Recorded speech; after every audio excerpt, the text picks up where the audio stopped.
So trade deadline. And look, TikTok, right? Deadline's Tuesday, and I think some people are getting antsy because of if you look at what's going on, stuff's happening around the league. Just this week, Christian Darrisaw, left tackle, gets hurt in Minnesota, and they trade for Jacksonville backup Cam Robinson to fill that hole. Ravens, right, Kang? What was it? Ravens got the Deontay receiver. Johnson from the struggling Carolina Panthers. Yeah, so you're looking at teams making moves, and what's the hang-up here? With all this stuff whirling around, and our team hasn't made a move yet. And I know some people have the default position that we are incompetent. Or some people have the default position that our guy's a moron. I can't believe he's sitting on his hands. We've got asleep at the wheel accusations, which, there's been nobody that's proven to be more competent that's run the Lions than our guy. So if it's being run competently, what would make the most sense why something hasn't been added yet? Because we've probably passed the 0 hour for adding somebody right now and having them play on Sunday. So Sunday's game wasn't any kind of deadline for them. But they still could have swung a trade, so why haven't they yet? Here's what I think is going on. I think Brad Holmes has a deal or two in place right now. Just pull the trigger, make the call, and the deal would be done. Like that. I think he's probably agreed to terms with a couple of teams for a couple of trades. Now, is it, and I don't mean they'll make two. I think he's probably got a couple things that are basically the parameters have been laid out and both sides would agree to it. He just hasn't pulled the trigger yet. Well, why hasn't he pulled the trigger? What would make sense? What makes sense is that you have a number of teams that have said to Brad Holmes, I want to wait to see what happens all the games leading up to the trade deadline. Because even though you look at teams and you go, well, Cincinnati's fading or Cleveland's fading, Raiders have no shot, it's hard to convince those teams to give up on the season. Because if you trade a big piece, if you're Cincinnati, Cleveland, maybe even the Raiders, and I don't think the Raiders are going to move on from Max Crosby. If you trade a big piece, you're giving up on the season, and your entire locker room knows it. And if you're Cleveland, you have to make sure, you got to make sure that Jameis Winston isn't lightning in a bottle and can be the next Baker Mayfield. Even though I doubt it, I think they're making sure. I think Cincinnati doesn't want to move Trey Hendrickson because they're still going to have Joe Burrow next year, and they can try and win next year too. But I also think if they win this weekend at 4-5, it doesn't make sense to give up if you're just a game under 500. So I think what's happened here is that the Bengals, the Browns, the Raiders to an extent, maybe even Jacksonville, they've got players that you could use, have all told Brad Holmes, wait till after Sunday. And maybe it wasn't like they're not saying it today. They might have said it a week ago, 2 weeks ago. We want to see all of our games leading up to the trade deadline. And that's why I think he's waiting. I think he's waiting because there are bigger deals to be had. He's just waiting to see who's going to be a willing trade partner to essentially pull the plug on their season. I think there is a football game on Sunday that Detroit Lions fans should be watching with great interest. It's a 1 o'clock game. The Lions play in the 4:30 game. Yep. There's a 1 o'clock game where the Chargers are at the Browns. And we're all talking about the Browns, right? And Zadarius Smith, and rightfully so. And yes, I think the point has been made that not only by you but by others that if they think they're still in it, then they're not going to. If Cleveland wins, then they feel like they got something going with Jameis Winston. They've got 2 in a row here under his belt. Let's go. Let's make a run for it.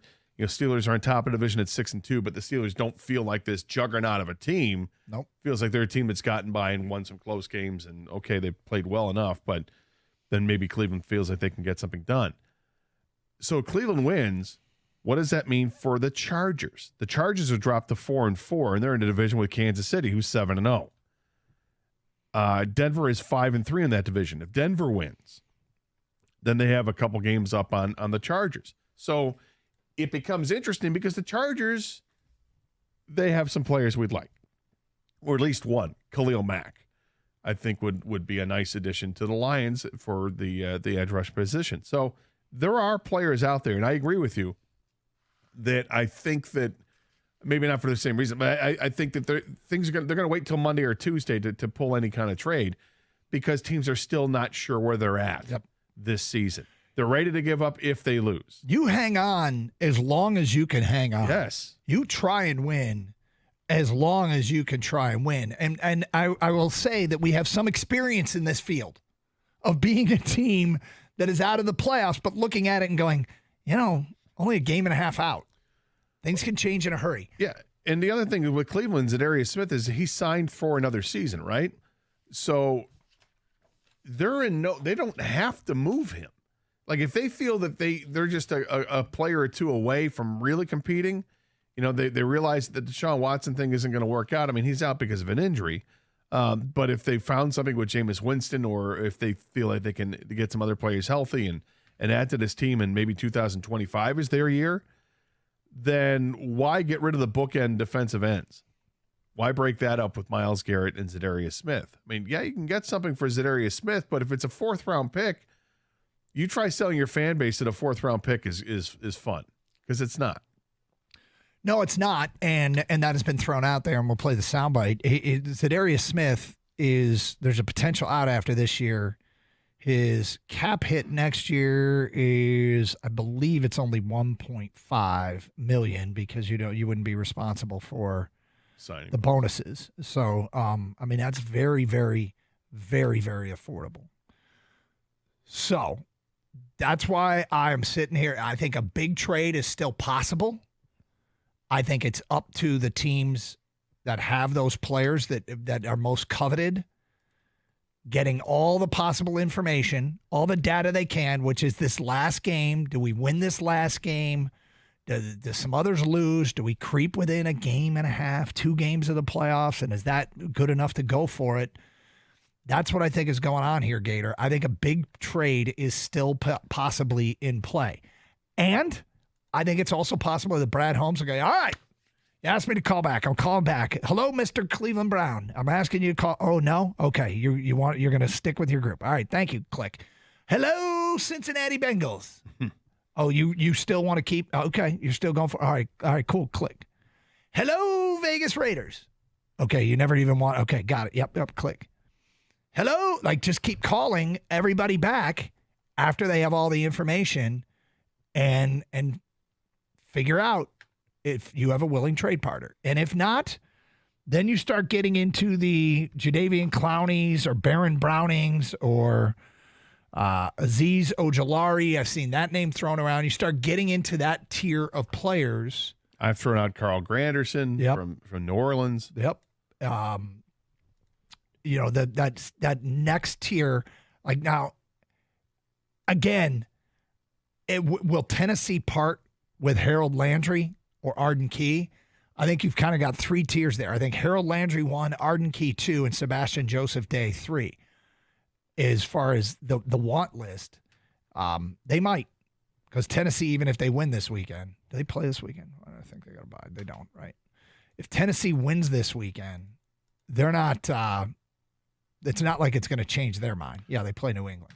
Yeah, no, Tennessee's done. Yeah, so that might be the one where they've got a deal struck. He's just waiting to see if he can get a better deal Monday or Tuesday. Because you know what you'd hate to do? Strike a deal right now for, let's say, a Sebastian Joseph Day, and then find out on Monday that actually the Browns are willing to move players. Well, but at the same time, you can do both. You can add 2 players at the trade deadline. Nothing says you only have to do 1. They are missing their starting 2 defensive ends. That would be awfully aggressive. Yep.